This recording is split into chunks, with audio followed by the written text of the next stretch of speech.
देव महाराज की जय। जगत गुरु श्री चंद्र भगवान की जय।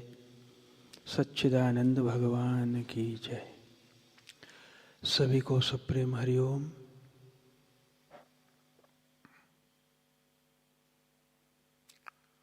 Shri Krishna gave his special power to Arjuna to have experience of his gross cosmic being aspect. Gross cosmic aspect. With his infinite, limitless power, supernatural, extraordinary powers, and his grandeur and glory, and his effulgence, radiance, in all his infinite glory. So when Arjuna saw it, he was a great warrior and a great devotee. So he became very frightened. And because it was a gift from God to him that he could have that experience. So there were so many persons there, but none of them saw Krishna like that. So he became what is called Virat Purush. As I told you, there are three aspects of God: Virat, Hiranyagarbha, and Avyakt, Ishwar. And the fourth is Turiya, Parabrahma. So in the Virat Purush, he is our father, but in the gross. So you can say that all these Ganges and Amazon rivers, there are his veins and arteries, as if. All these directions, that infinite expanse is his.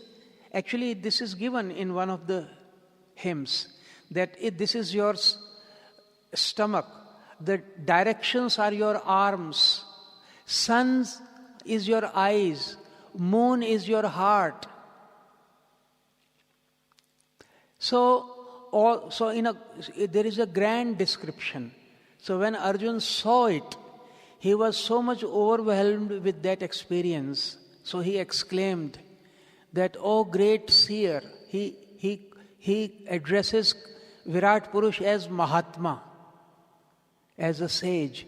He says, "Oh great sage, even if the millions and millions suns were to rise at once in the space, in the sky, then their radiance and effulgence is negligible compared to what is your effulgence and radiance and your power." He was overwhelmed it, and then he said a long, long hymn in the praise of the Lord. It is called Virat Purush. Virat Shabd is a Sanskrit Shabd which literally means huge, massive, cosmic, universal.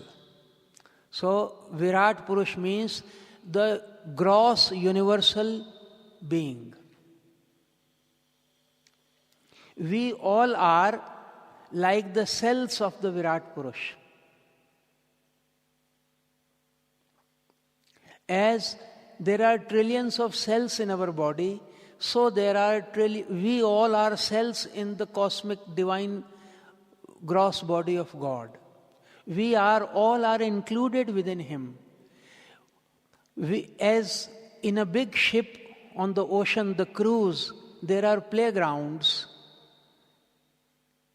there are swimming pools, and they all are on the huge cruise.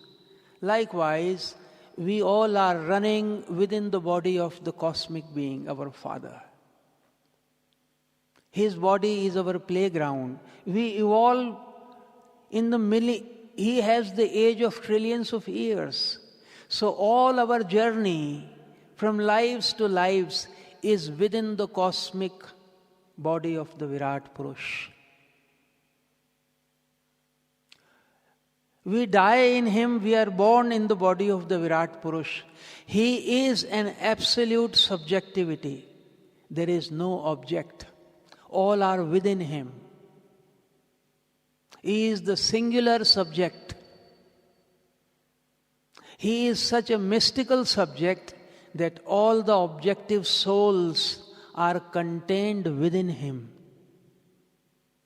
So he sings a long praise and says that even if the thousands of the suns were to rise in the sky at once, their effulgence will be as good as darkness compared to you, compared to your might, compared to your power, compared to your grace, compared to your beauty. He saw the Virat Purush having millions of eyes, the universes being created in him like bubbles and being destroyed in him like bubbles, the mighty warriors rushing towards him as the destination of death. He saw many miraculous things contained within the cosmic body of Krishna, called Virat Purush. So he says a beautiful prayer in the praise of the Lord. And we should remember, this is one aspect of, as I am, I have the waking state and I have the dream state also. I can dream independent of my senses. Theoretically, you can imagine even without your physical body. So, likewise, the universal mind is born before the gross cosmic being, and it is called Hiranyagarbha, which Swamiji was talking about so much when he was giving answers. So Arjuna is singing hymn in the praise of Virat Purush in many ways, and is surprised and amazed, and all his hair, they stand on their end tips. He is very, very excited and overwhelmed by that vision of Krishna. And he says in the next shloka, Sarvatah panipadam tat sarvato kshishiro mukham sarvatah shrutumalloke sarvam mavritti tishtati.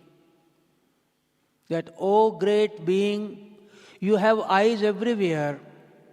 You have feet and hands everywhere, all around. You have ears up and down, here and there. You are all ears. You are all eyes. You are all hands and feet. And you are there, covering and enveloping all that is. It's a great poetic description of the cosmic being. Sarvatah panipadam tat sarvato kshishiro mukham. Everywhere you have mouth and heads. How to say? He can only speak in the human language. He knows only the hands and the ears. He has never tasted the thing who can exist even without ears and eyes. So he says you have ears everywhere, you have feet everywhere, you have head everywhere.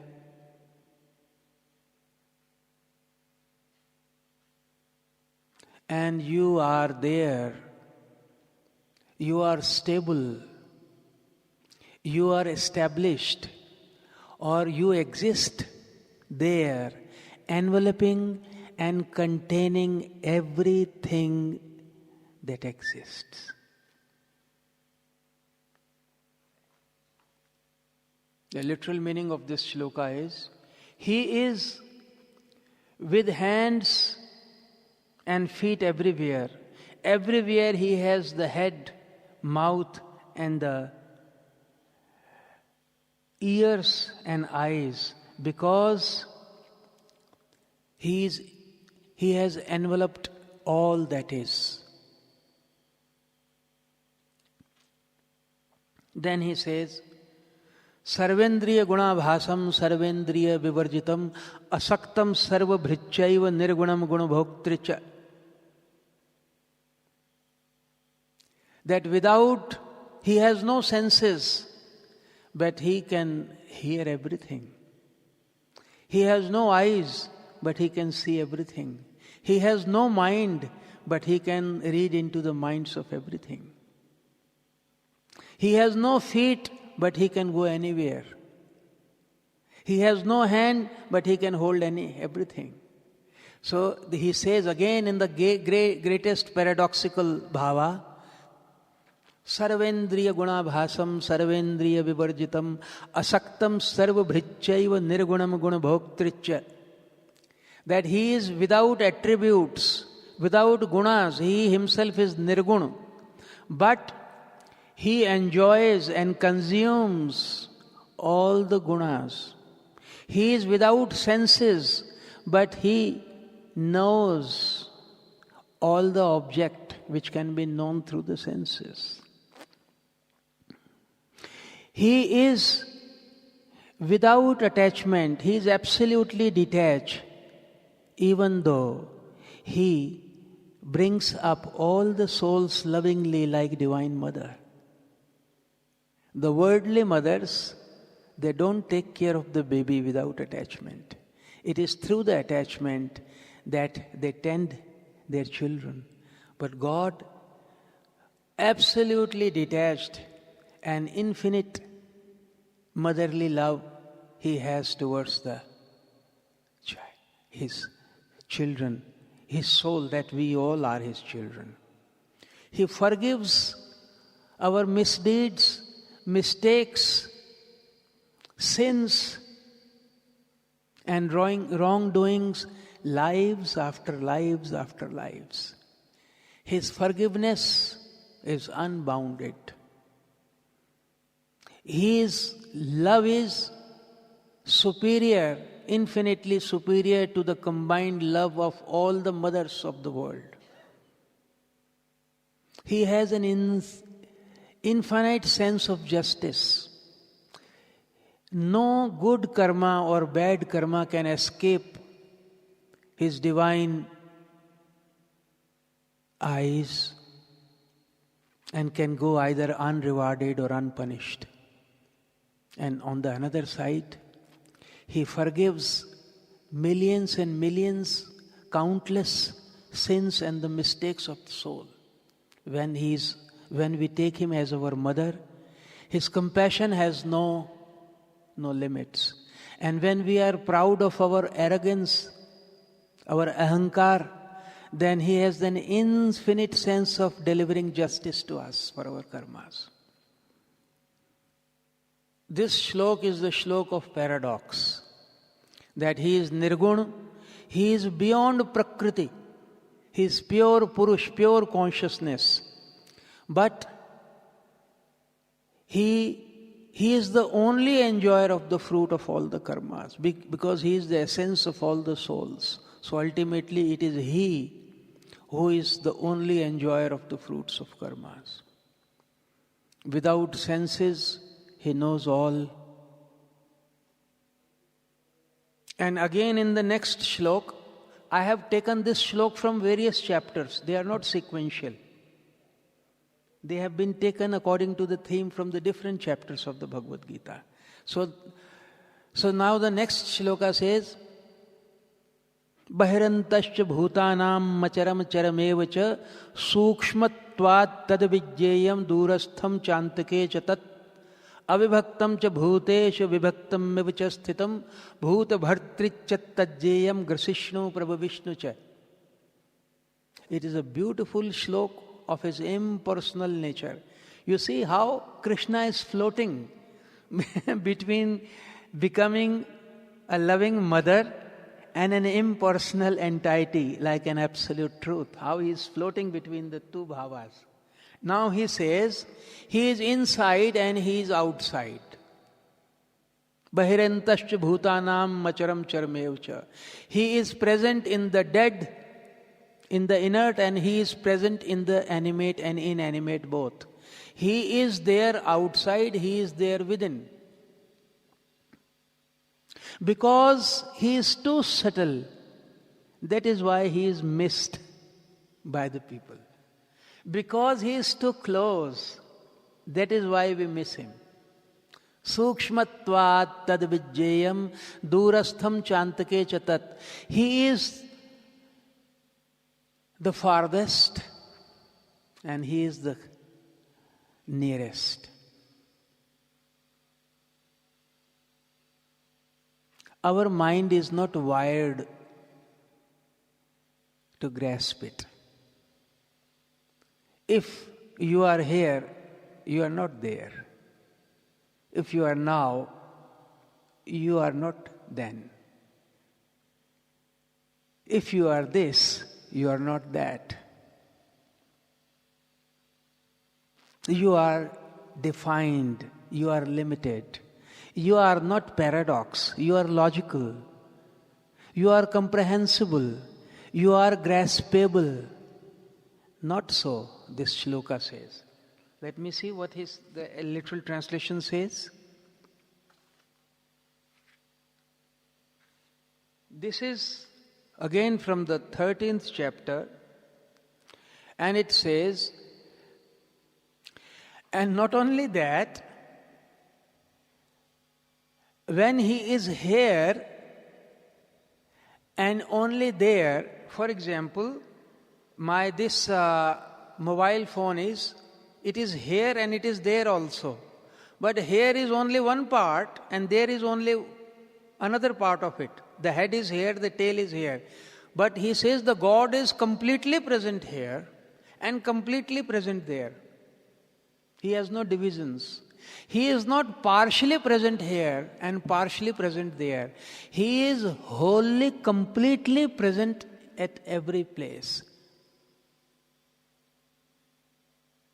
And he is so subtle that because of his subtlety, we miss him. And because we miss something because of two qualities of that thing. If this thing is very big, we miss it. The space is the biggest. It is infinite, as if. That is why we don't see it. Even though we live in the space. But we see, I see this mic. Do I say I am in the space? But I am in the... Primarily, my existence is because of space. Much more than air and water. But I never talk of space. Similarly, God is even more expansive than the space. When I don't speak of even the space, for the same reason I don't speak of God. Because it is too big and I live in God. Bahirantascha bhutanam macharam charameva cha sukshmatvat tad vijjayam durastham chantake cha tata. Farther and farther he is, and nearer is also he. It means he is nearer than the breath, our breath. He is the core. He is the dimensionless center of my being. He is bigger than the Niharikas. Galaxies are called Niharika in Sanskrit. Akash Gangai, Niharikai. So he is present in the galaxies, and there are superclusters of galaxies in which some billions of galaxies, they make a cluster. And then the clusters of galaxies combine to create superclusters of galaxies. So like this there is collection, and God is present as much as in an atom, same with all his glory in that smallest atom, and all his glory in the biggest galaxy, no difference. That is why in Sanskrit it is say, Yatha Pinde Tatha Brahmande.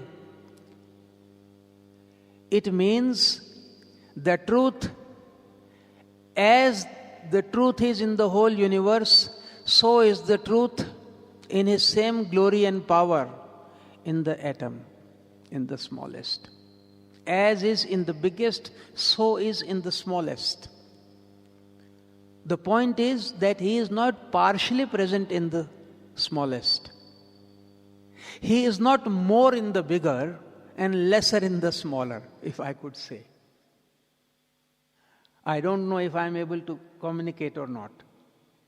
He is not lesser in a center and more in the sun. The smallest unit is quark. We all are made up of quark and forces. So he is present in the smallest unit in his infinite glory and powers, and his impersonal nature also. And he is the same everywhere. So this is one aspect that Lord Krishna says. And he is saying it about himself. Sometimes he says I, sometimes he says that. And he makes no difference between that and I. He seamlessly, sometimes he is saying himself I, sometimes he is saying you, sometimes that. For him, the three persons, first person, second person, and the third persons are illusory terms. They cannot divide the undivided infinite ocean of existence, pure being. They are just mental divisions created by the ego and desires. So, and in the next shloka he says, Avibhaktam cha bhuteshu vibhaktam miva cha sthitam. He is in fact without divisions. Again from the 13th chapter, he is without divisions, but he appears to be divided in the souls and the things, objects. It appears that you are you, he is she, the fan is fan, the light is light, the ring is ring, the mic is mic, but it is the same undivided, limitless, shoreless, bankless, infinite ocean of consciousness and pure being, which appears to be separated, divided, walled, divisioned in the objects and entities and souls. Avibhaktam cha bhuteshu vibhaktam miva cha sthitam. And he says he appears to be, iv means like. He is not divided, but he appears to be divided. So now you see, in one shlok he was saying he is the divine father and the divine mother who clutches all the soul to her bosom and is sulking. And here he is an impersonal, endless, infinite, pure being. And he says he appears to be divided, that this is this book, this is this book, this is clock, this is Tripta, this is Swami Prem, this is room, this is action, and this is quality. This is also a division. There is no division between am, is, are, were or will be. The division of the time is illusory.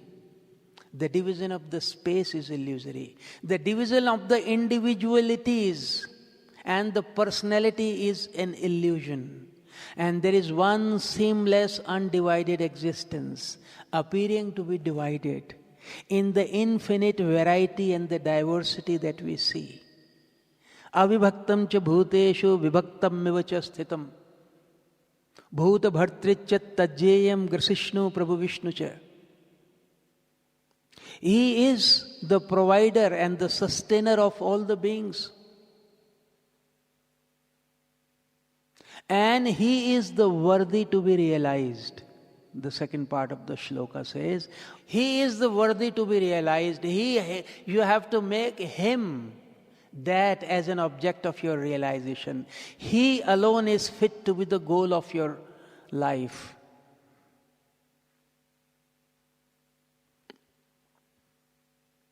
He is the great devourer. He eats up everything. And he is the great provider who sustains all. All in one shlok. What a great paradox. He says. So the shloka says, to summarize, Though he is one, absolute one, without divisions, but he appears to be existing in the separate entities of infinite variety. The variety, any variety and every variety is an illusion born of ignorance. So in absolute analysis, there is an absolute non-dual unity. There is no difference between earth and water, water and fire, fire and air, air and ether, ether and the mind, mind and the senses, sun, moon, activity, quality, material, non-material, physical, vital, intellectual, super-intellectual, supramental, no difference. No difference even between the qualities and the activities. There is a pure isness which, because of its vibhuti and its amazing power, has expressed in itself into the form of an infinite, never-ending diversity. In the samadhi experience, these differences are annihilated, destroyed. In one of the not all, but in some spiritual experiences, all those divisions are destroyed. And the second part of the shloka says, He is the creator, He is the great sustainer and the provider of everything. And as a Shankar, He eats up everything, destroys. As Vishnu, He sustains. As Brahma, He creates everything. And in His impersonal nature, He is the one without a second, spiritual, pure being with no diversity, no parts at all. This is a hymn which cannot be understood by the mind, which can only be sung by the mind. You can only sing it. You cannot grasp it, because it cannot be grasped. And its glory lies in the fact that we fail to grasp it. That we fail to grasp is the hymn. To say that I can't know you is the hymn, is the praise precisely. Jyotisham api tajyotis tamasah paramuchyate jnanam jnema jnanagamyam hridi sarvasya vishtitam. Another great shloka from Upanishads and Bhagavad Gita. This is from 3rd chapter. Jyotisham api tajyotis tamasah paramuchyate jnanam jnema jnanagamyam hridi sarvasya vishtitam. In this glorious shlok, Lord Krishna says, He is the light of the lights. The lights of the light He is. He is far beyond all the qualities. And He writes tamas. Tamas is the lowest of the three qualities. Tamas, Rajas and Sattva. So for all He says, He is beyond tamas. Because light is the opposite of darkness. That is why He says that since it's the light of the lights, He is beyond all the darkness and ignorance. He is the knower. He is the known. And He is the knowing. He is the triangle of the knower, the to be known, and the process of knowledge, knowing. He is the seer, He is the seen, and He is the seeing. He is the hearer, He is the heard, and He is the hearing. He is the doer, He is that which is done, and He is the doing. He connects all the dots of the Trinity, of the subject. He is the subject, He is the object, and He is the relationship between the subject and the object.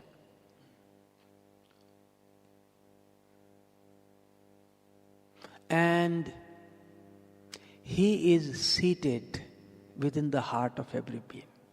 Such a wonder that He is limitless. He is hidden in our hearts. He is present there. It is a great Vedantic shlok actually. It is one of the finest, beautiful Vedantic shlok. Jyotisham abitat jyotis tamsah paramuchyate jnanam jiyam jnana gamyam hridi saravasya vishtitam. The word light, this is the physical light. This light, we are conducting our business here. Our interactions we are doing with the grace of this light. With this electricity, I am able to speak loudly. With the grace of this light, I can see you, but this is a dead light. It is a physical light. The divine light is a light of awareness. It not only enlightens, but it knows that it enlightens. It is an aware witness of all that it enlightens. This light only enables you to see. That light does not only enable you to see, but it itself also sees you and you're seeing. It is not a dead light. It is a light of consciousness. It is a light of awareness. So that is why it is whatever enables you to perceive something is a light. In the Upanishads, there is some paragraph in which says that first there is the light of the sun.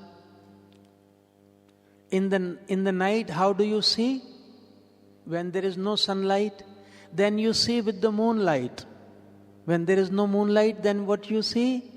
You see with the light of your ears by hearing. If you are walking, you are able to walk through the light of your ears. When you don't even hear, then you go with the light of touch. And when you can't even touch, you can imagine the light of your mind, intellect. Oh, there should be a well, this should be the road, there should be a shrub, this is the way. And when you are sleeping in samadhi, there is a light of awareness, pure God. When no mind is active, no sense, all the senses are sleeping, completely withdrawn, the mind completely inactive, then all these lights are the blankets and the clouds on the light of God. All the senses have their lights. Light, the definition of the light is which enables you to see. That is light. Or which enables you to perceive the respective objects of your senses. With the light of the mind, you make a blueprint of the whole building.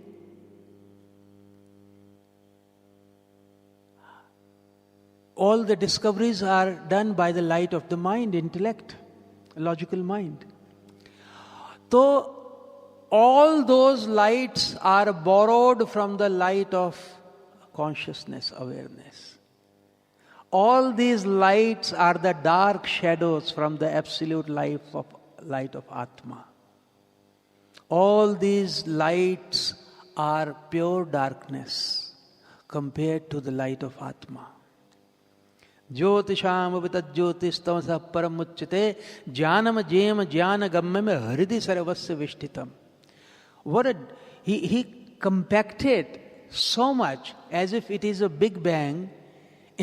In the Big Bang, we hear that the whole universe with its infinite diversity was condensed into a trillions of a point smaller, trillions of times smaller than the atom, called it is called absolute singularity. In the language of the physics, it is called absolute singularity. The same Krishna says that I incarnate as a human being of 5 feet height with all my glory. When there is a need, I incarnate as a human being also to lift up, to push up the process of spiritual evolution, to destroy the wickedness and the evil, and to uphold the righteousness, dharma, and the goodness, and to push up the process of spiritual evolution. I, with the help of my Maya, my divine power, I incarnate in the world.